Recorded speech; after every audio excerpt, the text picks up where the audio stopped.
Okay. Good evening, everyone, and welcome to Sports Corner PH Interviews. Napaka-espesyal ang mga kaugnay natin because kagagaling lang sa Sports on Air kahapon. Fresh post siya for my four gold finishes in the ASEAN University Games. And to add color to our discussion, we will bring a very supportive mother na talagang active sa pagbibigay ng updates sa kanyang anak na swimmer. And of course, she is a champion nga pala sa iba't ibang mga competitions, including the SEA Games. Let's bring her back, Chloe Isleta and her mother, Cecille Doromal-Waller. Maraming salamat sa iyong pagdalo. It's great to be back. You're welcome. Thank you, Gab. Thank you for having us. It's always a pleasure. And Chloe, you're welcome, remarks. Oh, thank you so much for having us again. I know I talked to you yesterday, so it's nice that I got to see you again and hopefully talk more about me and my swimming career. Una sa lahat, how things are going on between the two of you? Kumusta na kayo? Si Chloe just came back from a successful campaign sa ASEAN University Games. Si Ma'am Cecille, nananatili pa rin sa Pilipinas, laging nag-update sa kanyang current with regards to her swimming career. Let's first call in Chloe first. About ASEAN? No, kumusta na po kayo? How things are going on? Really good right now. Just a little bit tired, just coming back from ASEAN Games. But so far right now, I've just been training and trying to get back into schedule, with swimming and dryland work, and just trying to continue to have a consistent schedule right now. Your turn, Ma'am Cecille. Kumusta na kayo? Oh, mabuti naman. Thank you for asking. We didn't plan to stay here this long, but hey, here we are. We're not going anywhere, right? So we're enjoying our time here. And finally, she came back now from US, and then pumunta ng Thailand and back again. So it's so nice to finally be with my daughter because since June, nang umalis nga siya to train sa US for Budapest nga sana. Ngayon lang siya nakabalik and nakasama ulit. Yes, so we're very happy. At least dito muna kayo nagstay dito sa ating bansa habang hinihintay nyo yung ticket pabalik ninyo sa Arizona kung saan kayo ay talaga nakatira ngayon. So, Ma'am Cecille, tanungin kita, as far as I know, itong si Chloe, siya yung pinaka-eldest or yung middle or pinaka-bata ba sa inyong pamilya? Siya ata yung unang kapatid na nag-try mag-swimming. May mga ibang kapatid na they went into sports katulad ng swimming. Actually, si Chloe, middle child. So yung panganay ko, si Zarina, she was also part of the Philippine swimming back in 2015. So she was the one that was actually wanted to swim for Philippines.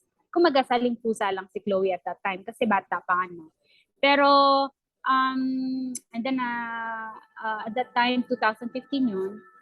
Alam mo na, magkapatid. So, nag-college na yung ate ni Chloe. So, si Chloe ang nag-continue sa Philippine swimming. Tapos, siya ang second. May third pa ako, si Charlie. Nagsiswim din siya. And also golf. So, pero baka mag-stick siya sa golf and modeling. At isa pa, in every competitions you watch, kayo ni Sarina, whether online o sa mismong venue, talagang all out ang pag-cheer sa inyong anak. Nagpapatas ba ito ng moral para kay Chloe para ipagpatuloy ang kanyang winnings dito, mga medal winnings? Yes, oo naman.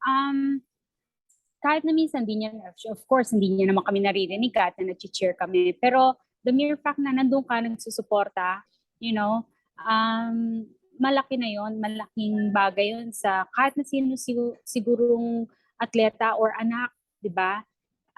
Kahit na katulad nung pumunta siya sa SEA Games sa Hanoi, hindi naman ako nakapunta doon kasi nga hindi naman namin alam kung pwede bang mga spectators or hindi. So, hindi ako nakapunta ron. Pero, whenever she gets a chance, tumatawag naman siya. Ganon. Kaya, yun, nag-uusap kami and to let her know na, kung galing ng ano mo doon, honey, good job, So, kasi nanonood din naman kami sa live at saka sa YouTube. So, again, very important yung support. I think kahit sa anong bagay, especially, matagal itong sport na to at matagal na siyang lumalangoy. So, you want to let her know na you're there no matter what. During the 2019 SEA Games sa Manila, you have witnessed Chloe that won the bronze medal there. Isa sa mga pinaka-memorable na achievements na kanya. To swam behind the huge home crowd sa FCC. Isa sa mga crowd favorites niya si Chloe along with James and Jasmine.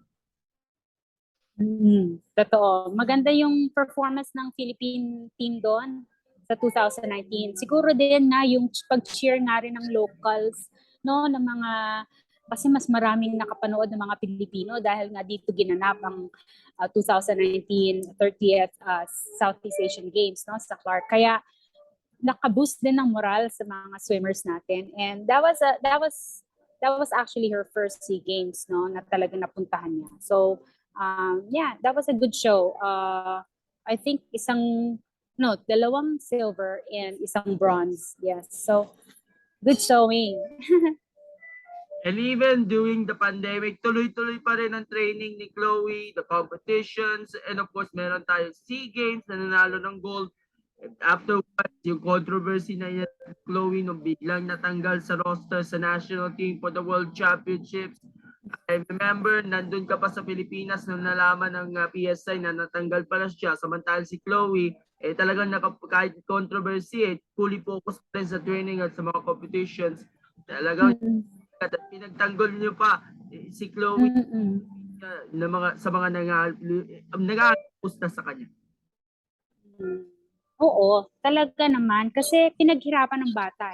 Pinaghirapan ni Chloe yun 25 months, 2 years and 1 month siyang nag-train para dun sa Budapest. Kahit na yung coach niya, hindi naman siya tinaper para sa SEA Games. So she was not at her best actually for the SEA Games in Hanoi, because she was preparing for the World Championships in Budapest, because May 3rd, alam na siya nga ang first qualifier for the team, for the women's side. So siya talaga ang first. I mean, let's get that straight, okay? Kung sino man ang marunong mag-ano talaga ng swimming, yun talaga siya ang first, May 3rd. Kasi rules naman ng PSI yan, di ba? Palagay, hindi pwedeng i-extend yung kanilang nomination. Yun ang kanilang selection process. We followed it to the T. We did. Okay. So, siya ang talagang first qualifier. Regardless na kung yung ibang swimmers na lumangoy sa Southeast Asian Games sa Hanoi, nakakuha man ng A, B, it didn't matter. Kasi you still have to follow what the guideline was set to. Right? So, yun na yung selection process. Magbikat a week before SEA Games. True. So, kahit na hindi yun qualifying meet, FINA qualifying meet, break nila yung rules, di ba? So, anyways, again, yun nga, kasi pagdating daw nila sa Vietnam, nalaman nila na in-announce daw doon na yung Southeast Asian Games sa Hanoi is a qualifying meet daw pala for the World Championships. Doon lang nila nalaman May 12. Pero matagal nang ni-release ng FINA na ang Southeast Asian Games sa Hanoi is a qualifying meet. Pero yung ating federation, yung PSI, nalaman lang nila May 12. Come on, federation pa Doon mo lang nalaman, di ba? I mean, kami na mga swim mom lang, tawagin kami swim mom, non-members, whatever. Alam na namin April pa ni-release ng FINA na ang Southeast Asian Games is a FINA qualifying meet for the World Championships in Budapest. Okay? Kung federation ka at alam mo yung ginagawa mo, dapat alam mo na yan. April pa. Hindi dapat manggaling sa amin na pagsabihan ang federation na qualifying meet ng SEA Games. So anyhow, nung na-find out nila dun sa Vietnam nung May 12, na qualifying meet daw pala ang Southeast Asian Games, then inopen nila yung nomination process para daw maging equal opportunity daw sa mga swimmers. Kung equal opportunity, bakit lang dun sa mga nandun sa SEA Games? Dapat sa lahat ng Filipino swimmers nyo, regardless kung ano man ang level nila, di ba? Yan ang equal opportunity. Not only to the select few who made it to the Southeast Asian Games. So maling-mali, kahit na ano pang sabihin nilang na half-truth, sa social media nila, yung mga bayad nilang mga media dyan, half-truth is a lie still, right? So, mali. Yun lang. Kasi hindi naman, hindi naman kami magsasabi at paglalaban yung mali. Yun lang. Mali talaga. First of all, nasa selection criteria nila yan. No extensions shall be given. Underlined, bold pa, in all capital letters. Wow. Diba? It's a really important rule na sinet nila. And FINA has nothing to do with the selection process of any countries. FINA cannot tell USA, hey, hindi pwede ang swimmer na yan. Hey, the selection process is made by the federation, by USA, Canada. Hindi pwedeng pagsabihan ng FINA. Ang USA, hindi mo pwedeng dalhin yung swimmer na yan. All they care is yung line-up. Nag-follow niyo yung line-up na ni-release ng FINA. Pero yung selection, it is the federation's call based on their guidelines. Okay? Pero alam na ang history naman ng PSI. Parating reason nila, pag sinabi na di-renap na nila yung name ng FINA, oops, baback out na yung mga nagtatanong kasi wala silang idea. What is FINA? What are the rules? Kasi there's so many. Ang guidelines kasi ng FINA, mahaba. You know what I mean? So who would even bother? Papakinggan na lang nila kung ano sinasabi ng PSI. Which is not really the case. Walang pakialam ang FINA kung sino papadala ng Australia, Canada, US, yung malalaki yun. Masasabihan ba sila ng FINA? Of course not. Right? So, ganun din ang Philippines. Sino ba naman tayo? Hindi naman tayo ranked top 10 or top 20 in the nation, in the world. Di ba? We're not ranked. Okay? Philippine Swimming Inc. is not ranked in the world. Okay, we're not even close to those countries. So, hindi tayo pwedeng pagsabihan ng FINA pagdating sa selection process. Yun lang. At totoo yan. Yun. Kaya nagiging feisty si Ma'am Cecille sa social media sa pagbibigay ng mga sentiment doon kay Chloe. At yung galit nga na nadalaman mo no nasa tops ka pa, ay napalitan niya ng ngiti dahil nakuha nga ni Chloe ang 4 goals at bagong nakuha sa ASEAN University Games. Medyo sa sign of relief ka na nung nalaman na ano pala si Chloe doon. Yeah, actually, kaya lang naman I was going back and forth din sa timeline ko or sa Facebook ko and sa social media. It's because PSI kept releasing their statements na to cover up what they did. Yun. They were trying to, and the way they did it is like, first sabi nila, actually, kinausap namin yung mga swimmers na talagang qualified, na isali na lang si Chloe. Parang undeserving naman ng anak ko. Parang yun ang pinalalabas nila. Undeserving yung anak ko for that spot. Uy, kinuha nyo yung spot sa anak ko. Come on. Huwag nyo na kaming lokohin. Yung mga marunong sa swimming, alam ko anong ginagawa nyo. Pero nakararami talaga. Hindi talaga alam yung rules. So, that's why, they'll release anything they want to release. Diba? Pero I'm so proud na yung Lasal, they've reached out. Ni isang PSI coach walang nag-reach out kay Chloe. Let me get that straight pala, no? Ni isang PSI PSI coach walang nag-reach out kay Chloe. No? Yung mga naging coach niya. Sana nga ang nangyari kung talagang hindi deserving si Chloe makapunta, ang kinausap dapat nila yung coach ni Chloe. Hindi ka dediretso sa atleta, presidente ka, dediretso ka sa atleta. Kausapin mo muna yung coach, di ba?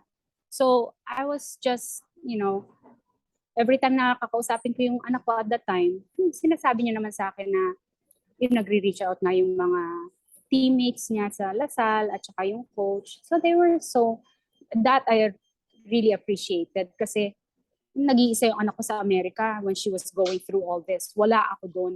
Tapos yung time difference pa, hinahayaan ko siyang matulog. So when that opportunity to represent DLSU and Philippines sa ASEAN University Games, I said, yes, honey, go for it. Go for it. It's time to represent, DLSU. And kasi all out din ng support nila sa kanya. And I was so surprised, no? I know what she can do, but I was so surprised dun sa results ng ASEAN University Games. Ang ganda, di ba? Ang ganda. Please, you are delighted to know that your daughter has won the 4 gold medals there in Thailand at nakakatuwa na napalit yung galit ng ngiti. Very supportive lang naman at very cheerful, delightful to see you. Chloe, ikaw naman, since we are on the interview show, so thank you pala Ma'am Cecille sa inyong time. Chloe, since we have talked to you last Thursday or yesterday sa Sports On Air, we all know you came from a controversy and a competition in Arizona. How do you prepare for this AUG? I heard you train in the US, right? But how do you strive for the better in terms of your performance? Yes, I did train in Arizona during that time, and of course during that time period it was a little difficult because of everything that was going on and training, and on top of that, so I try to keep away from a lot of social media and just focus on my swimming and my family and the people who are supporting me. And once I started doing that, I started getting back into my zone, I guess you would say that.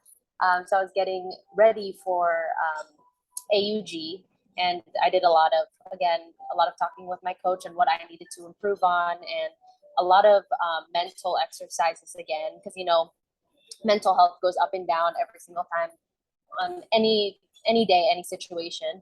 So yeah, we worked on a lot of mental preparation, mental health, and a lot of race training. So eventually I was able to prepare for AUG considering the circumstances. As I think I told you, there wasn't a warm-up, warm-down pool. There was just the competition pool. So that was a big surprise to me. So I just needed to adjust in that current situation. And I think considering the circumstances, it went pretty well.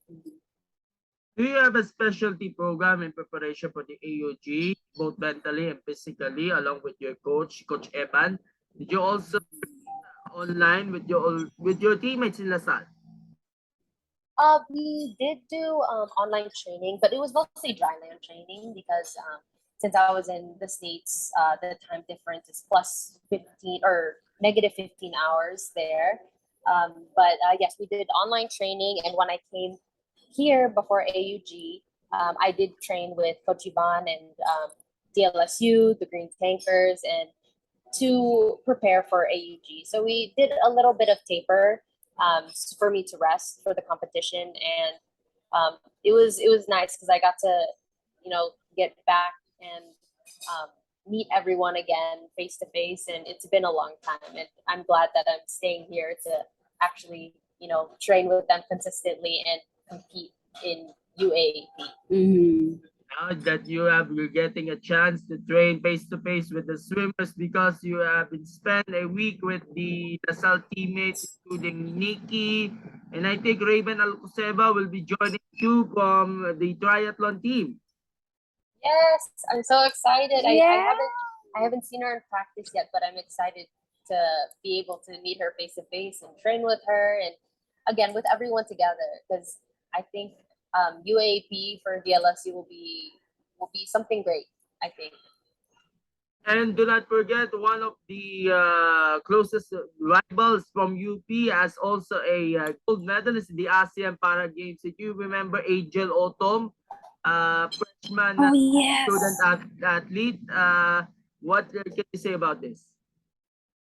Again, I think I'm excited to race one of the best people, and I think that's what makes competition fun. We get to push each other and improve together as athletes. So I'm very excited. So it's a combination of SEA Games and ASEAN Para Games champions in one pool competing each other for the Mm. in the UAAP. Sigurado exciting itong susunod. While also training, you also focus on taking up masters. How do you balance training and of course commitment in your school, for example, during assignments and getting used to blended studies as well? It's definitely, you have to have good time management skills. I think I've mentioned it in an interview before, but I think having it now should be easier because now I'm in the correct time zone. Back in the States, I was in a different time zone, and I was not only swimming, but I was working full time, and I was doing my classes. So it was a very tight schedule when I was in the States. 3 in the morning classes, well, 6 p.m. here, but 3 in the morning in the States to 6 a.m. classes, and then work from 8 a.m. to 5 p.m. and then train from 6:30 to 7:30. So it was very, very difficult.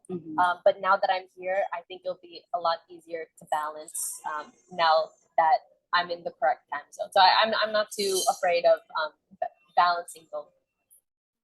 Since you mentioned your assessment on your performance yesterday on our Sports on Air, with 4 gold medals at hand and establishing new records in the ASEAN University Games, how do you describe your AUG journey as one of your remarkable milestones in your stellar career? It's just it's just nice seeing all those years of hard work, and I'm finally seeing some improvement. Again, progress is progress, and I know mine is a little bit slower than a lot of other people. I know it took me 5 years to eventually drop time, but now it's consistently getting lower and lower, and I'll take anything. I'm just very happy that all those years of hard work, mental preparation, and I can see it in those times. And honestly, I think it's because I'm also having fun. A lot of the swimmers there in Singapore and Malaysia, just all the other countries, they were so supportive with one another as athletes, and I think that's what helped us all to perform very well. A lot of the countries did very well, like very good on their times as well, and I think it's because of the support and the unity that everyone brought, just as swimmers in general. Describe your teamwork and friendship and camaraderie with your fellow teammates na first time kayo nagkita-kita in the team that sent to Thailand. I think some of your teammates are playing in the Bataan State University and competed in some university competitions in PESAP. Some of them, kasama mo. Oh, for ASEAN or for ASEAN. ASEAN? Oh yeah, it was very nice because this is the first time we all met each other, so we got to get to know each other's personalities and their what's it called, how they prepare for the race before, if they get nervous, and I think just all of our personalities really clicked. I think after the first couple days. And you could really see it. Even though we were small, we were all cheering for each other so loudly. And the last day, I kid you not, it was one of the most memorable days for me because we were literally singing really loudly, and we're small. And then everyone was in their spot, but we were all singing and dancing and just having a good time. And I think I even heard one of the coaches for the other teams after the meet was over. It's like, I think we have a lot to learn from the Philippine team. And I was like, wow, one of the coaches from another country said that, and they said, you could see that they were having fun and they just enjoyed their time no matter what the results were. And I think that that's why the Philippine team shined so much at this meet, and that alone, I was very happy to hear that other countries are seeing us in a different light. And I'm very honored to be able to be part of something to represent something like that.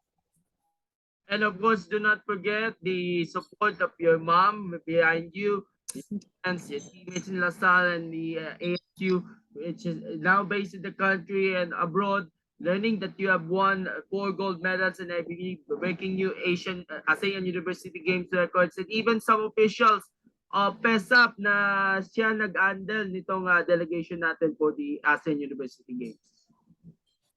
Yeah, oh my God, they were so supportive after they even during the meet. The meet wasn't even over, and I was getting a lot of support from my teammates after my first event. They're like, "Wow, like keep it up, good job. Like we're here to support you, even though we're not there. We're supporting you back here at home." And that support alone made me very happy and push and try to represent the country and DLSU even better. And I think that's why each day started getting better and better.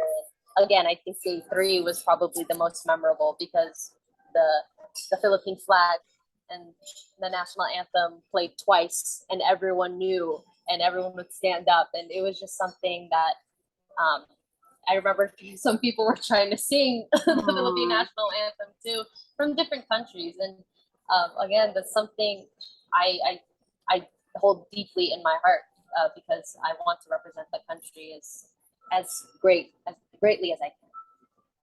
Cecille, Chloe, we will continue our discussion with our part 2 in a few minutes. So we'll get to you in a while. And 5-minute interval muna tayo. Magbabalik kami for more questions ba? Okay? Sure. Thank you, guys. Right. Thank you.